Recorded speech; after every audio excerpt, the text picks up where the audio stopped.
You know, we've all been there. We've all asked that question at some point. Why is life so hard? Well, from a spiritual point of view, the struggles we go through aren't just random bits of bad luck. Nope. They actually have a really deep underlying purpose. So today, let's explore the hidden wisdom inside our trials.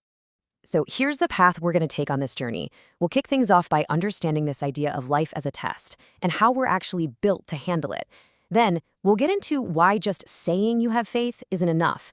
It needs proof. We'll also draw some incredible lessons from the greatest examples of perseverance, uncover the mercy that's hidden in hardship, and finally, really grasp the ultimate purpose behind all our struggles. All right, let's begin with the absolute foundation of this entire perspective. The idea that our life, our existence, isn't some cosmic accident. It's part of a deliberate and pretty grand design. It's a question we all ask, isn't it? I mean, whether it's some small everyday frustration or a massive life-changing event, we all face these moments that just push us to our limits. The perspective we're digging into today suggests this is absolutely not by accident, but completely by design. So, this is the core concept right here. Our time on Earth is not infinite, and it is incredibly purposeful. You could think of this life as an arena, a place where our character, our choices, and our faith are constantly being put to the test. Every single moment, the good and the bad, is part of this trial. What's so powerful about this is how it frames everything as a test. It's not just about the hard times, it's also about our blessings. Our health, our money, our skills, it's all part of the trial. It's a way to see what we're going to do with everything we've been given. And this just brilliantly illustrates that idea. All the beauty of the world, all the things that attract us, they're part of the test too. At the end of the day, the real measure of success isn't about what we have, but about the quality of our actions, our deeds. Okay, so if life is a test, were we just thrown into it completely unprepared? Not a chance. And that brings us to the very tools we were created with to navigate all these challenges. This is such a critical point. We are not sent into this test blind. We're given these amazing abilities, hearing and sight, the power to perceive, to learn, and to understand the world around us for a very specific reason, so we can actually engage with these trials and make conscious, meaningful choices.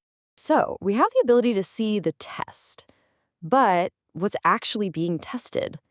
Well, it's one thing to say you believe, it's a whole other thing to have that belief proven when things get real. Think about it like this. Anyone can say they're strong, right? But you only find out for sure when they actually have to lift something heavy. Well, it's the same thing with faith.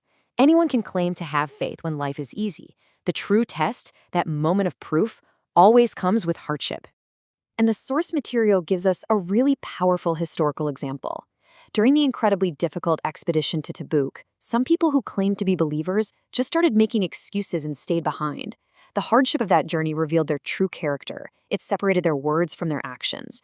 You know, it's in the middle of a storm that you really see which trees have deep roots. I mean, this verse just puts it so directly, doesn't it? The test isn't an if, it's a when. It's an absolutely essential, unavoidable part of having faith. It's the very process that gives the claim any real meaning. So if tests are inevitable for every single one of us, what about the people who are considered the most righteous? Well, this is where we get into a really profound principle. The greatest trials are often saved for those with the deepest faith. The prophets, peace be upon them all, are the ultimate examples here. Just think about it. Noah faced ridicule for literally centuries. Abraham was thrown into a fire. Moses had to confront a tyrant. Jesus faced rejection from his own community. And Muhammad endured persecution, exile, and immense personal loss. Their lives are a powerful testament to this principle. This is a total paradigm shift. We usually think of a comfortable, easy life as the main goal. But here, ease and stability are presented as the result of patiently enduring affliction. The triumph comes after the trial, not instead of it. It's like the calm, beautiful, clear sky after a massive storm has finally passed. Now, this is where our perspective really starts to shift in a beautiful way. What if hardship wasn't just a test? What if it was also a form of hidden mercy? Just look at the benefits that hardship can bring. It purifies us, almost like fire purifies gold. It shows us our inner selves, who we really are when the pressure is on. And ultimately, it can prepare us for a higher spiritual level. The hardship itself becomes the very thing that elevates us. This is just an incredible teaching. We're not even talking about major tragedies here. Even something as small and insignificant as the prick of a thorn has spiritual meaning. It is not pointless suffering. It's actually an opportunity for our sins to be wiped away and for our spiritual rank to be raised. This idea reframes every single difficulty, big or small, as a chance for us to grow. And that brings us to our conclusion. Let's pull all of these threads together to really understand the ultimate function of all the trials in our lives. So when you boil it all down, hardship is a filter. Think about a goldsmith who uses fire to burn away all the impurities, leaving only pure, shining gold behind. In the very same way, life's trials are the fire that burns away false claims, distinguishing real, genuine faith from just saying the right words. They show us what's real.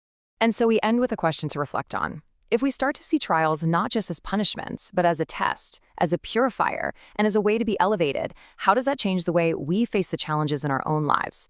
Thank you so much for joining this explainer.